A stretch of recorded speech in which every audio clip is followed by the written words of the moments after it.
Hi Facebook friends, it's Saturday, March the 29th. I'm here in Austin, Texas, and wow, it's been a long week.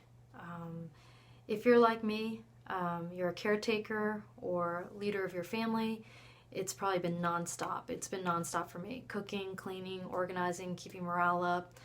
Don't get me wrong, my brother, he's here, he helps. But in his own way, he's more like the muscle or the bore of the equation. I'm more the brains or the rat in the equation.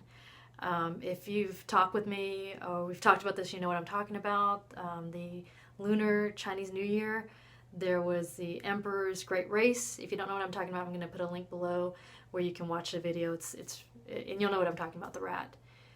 Anyway, so it's Saturday night. I put on some makeup for you and a nice top, kind of like we're on a date. But there's no dinner and wine.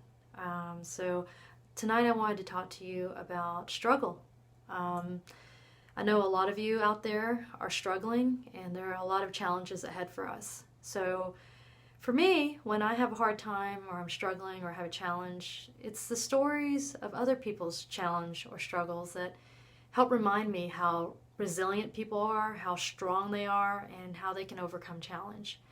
So this evening I'm going to share with you really quickly, because I'm not a professional vlogger, I don't have that much room on my iPhone, my origin story, how my parents got here. My parents were refugees of the Vietnam War. They came here after the fall of Saigon in 1975.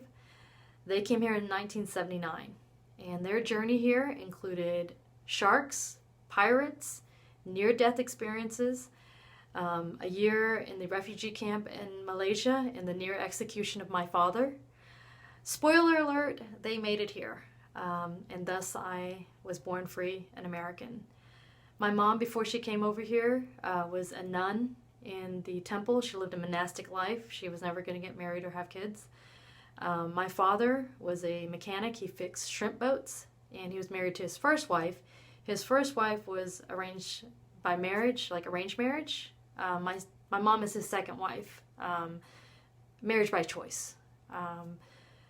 But all the struggles and everything that they went through kind of fuels me in my life when I'm having a struggle and having a hard time. When I say starvation, I mean they didn't eat. They didn't have food. When I say near death, I mean there were AKs involved. There were machine guns involved. There was death involved. And while we're talking about America and being an American, there is a lot of verbiage and narrative out there right now about COVID-19 being called the Chinese virus. And I want to talk to you for a minute why it's not okay to call it that. There has been a harassment and lashing out at Asian Americans simply because people are associating COVID-19 with Chinese people. And I am an Asian American, and throughout my life I have faced racism or being bullied, and it's not okay. I'm an American just like you're an American, and even if you're not an American, we should be kind and considerate to each other. We should have compassion for one another, and we should never say someone else, whether it's because their race or their religion or their sexual preference or orientation, whatever you call it. No one is a second-class citizen. Everyone is a human being. Everyone is loved and loves other people. So it's not okay to say a group of people or those people over there are the cause of a problem.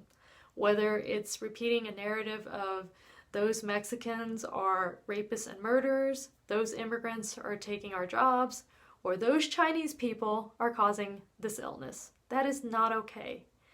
And if you're one of my close, intimate friends, you know I love white people. I went to a predominantly white high school. All my best friends throughout my whole life have been white. On a personal note, I love white guys. And it's not about white guys being better than Asian guys. It's just I grew up watching American television and MacGyver and Star Trek The Next Generation, and just always seeing the lead person always being a white male. And thus, maybe that's why I like white guys. I don't know. Or maybe it's because my own father was physically abusive to me. He beat me you know, and he did many terrible things to me. And I don't want to date anyone that looks like him. But in no way do I not love white people.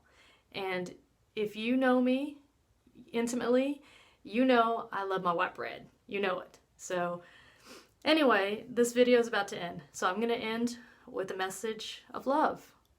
My mom used to say, "Chuyện lành nhỏ không bỏ, chuyện dữ không làm." And if I don't interpret this correctly, my Vietnamese friends, please link below and tell me how to say it correctly. But the rough translation of that is that you don't pass up on any small act of kindness, and you should always pass up on any act of meanness. I don't translate that great. But again, chuyện nhỏ lành không bỏ, chuyện dữ không làm. That means don't pass up on any small chance that you have for kindness and compassion. As always, love is the key. Comment below. I love hearing from you guys, and we're all going to get through this together.